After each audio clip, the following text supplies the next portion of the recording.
Hello everyone, welcome back to my channel. It's Nikisha Bond. We're continuing going through the 48 Laws of Power by Robert Greene. I'm super excited because we're almost through.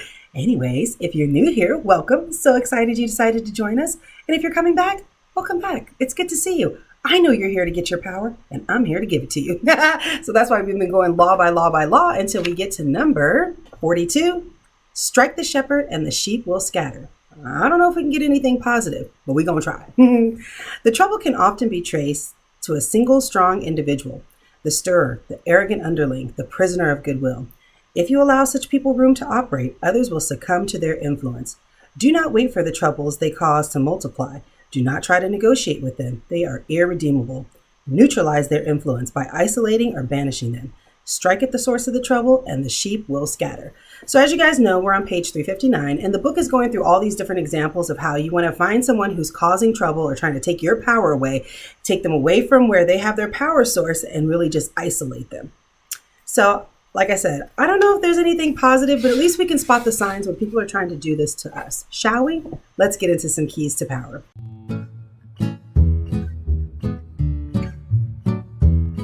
Powerful people never waste time. Outwardly, they may play along the game, pretending that power is shared among many, but inwardly, they keep their eyes on the inevitable few in the group who hold the cards.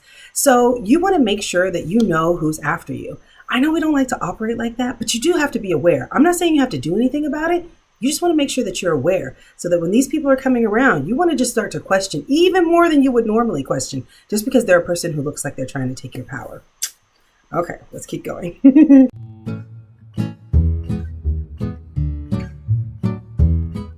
Once you recognize who the stirrer is, pointing it out to other people will accomplish a great deal. Understanding who controls the group dynamic is a critical realization. Remember, stirrers thrive by hiding in the group, disguising their actions among the reactions of others. Render their actions visible and they lose their power to upset you. This reminds me of all the things that we've been hearing. I don't know if you guys have watched the Shannon Sharp and Monique interview. Anyway, she was going in on Oprah. And that's what you got to do, right? You got to find the person who's stirring the pot and you got to root them out by saying, there they are. There they are. Do you see them? Do you see them? There they are. Because when you do that, it's going to take away a lot of their power because they were trying to hide amongst the weeds. They were trying to be one of us, remember, feigning the common man so they can be one of us. But really, you know that they have a lot of power and that they don't have a problem using it. But when you start pointing that out, you're really kind of isolating them because the first time she said it was like, oh, okay, you're making up a lot of stuff. And then the second time it's like, okay, why does this keep happening? The third and the fourth, and you're like, there is definitely a pattern that I need to pay attention to. So it really robs people of their power when you just point out, this is what they're doing wrong. Okay, let's see if we can find some more good stuff.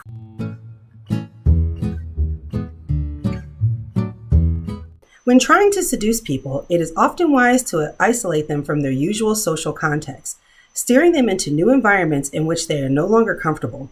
Here they feel weak, succumb to deception more easily. Isolation then can prove a powerful way of bringing people under your spell to seduce or swindle them. We have to be very aware when people are trying to isolate us from our power base, right? Let's say that you have a family who's really supportive of you and people are trying to talk bad about your family or move you away from them.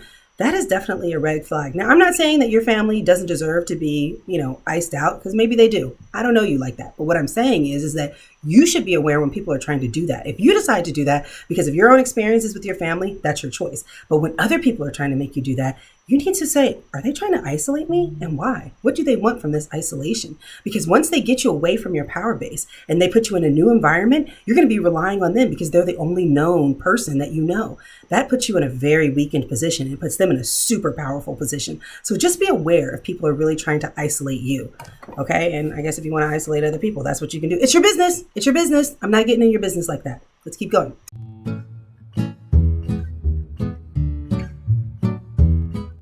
Finally, the reason you strike at a shepherd is because such an action will dishearten the sheep beyond any rational measures. Aim at the leaders, bring them down, and look for endless opportunities in the confusion that will ensue. Don't you guys see this happening all the time? Why are they always attacking leaders? Because it's not just the leader, it's the people who's following the leader too, right? Strike the shepherd and the sheep will follow. What else do we want to say about that? I guess it's because people like to be led. People like to be told what to do. So we're always constantly looking for that Messiah. We're looking for that person who can guide us to the promised land, right? Who is that person who's going to take it? Because we've seen historically that those people actually get killed. So what is our natural instinct to do? Well, we want to follow them, but we don't necessarily want to be them, which makes someone who's coming out as a leader kind of like a target in a way. I don't know if I was going anywhere with that. Anyways, if you do strike down that leader, you do dishearten the crowd. I ain't got nothing else for that. Let's keep going to the reversal of the law, shall we?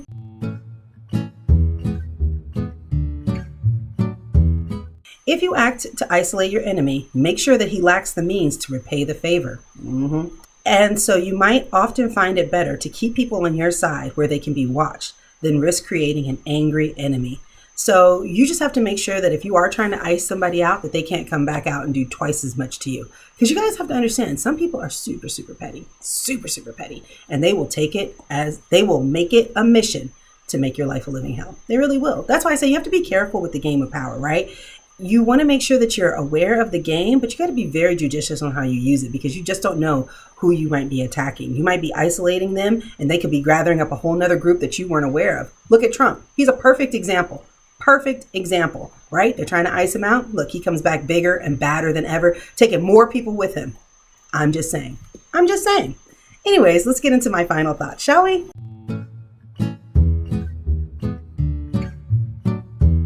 Strike the shepherd and the sheep will scatter. True. You take down the leader and the sheep are going to scatter. But one of the good things that I've noticed about now is that there are a lot more shepherds than there used to be. It used to be like one or two, and when they stuck up, they really stuck up. But now anybody can be a shepherd. Anybody can kind of create their own following. Look at me and what I'm trying to do here. Trying to create a following of powerful people who take life into their own hands. Now, I don't want to be shot down from that. I just want people to take the information and be able to use it for their good. And I think that's what most people want to do. Where was I going with that? I don't know if I had a point with that. So just be careful of people isolating you, because that is a form of them trying to take your power away from you. If you have people around you who really support you and other people are trying to take you away from them, you definitely need to question the people who are trying to take you away from them, because there's not necessarily any benefit, right? Because if you didn't need to be around those people, that should be a decision that you and your therapist makes, not a decision that somebody should be imposing upon you. I don't know. There we go there. I guess we'll just leave it there. Make sure that you like, and make sure that you subscribe, and make sure that you share this with a friend, because I would really appreciate it. Next time, we are going to get into Law 43, which is work on the hearts and minds of others. Yeah, this book just gets so dark sometimes that it's hard to find the positivity in it. But if nothing else, at least you'll know what's going on, because Nikisha Bond told you. You're welcome. See you guys next time. Bye.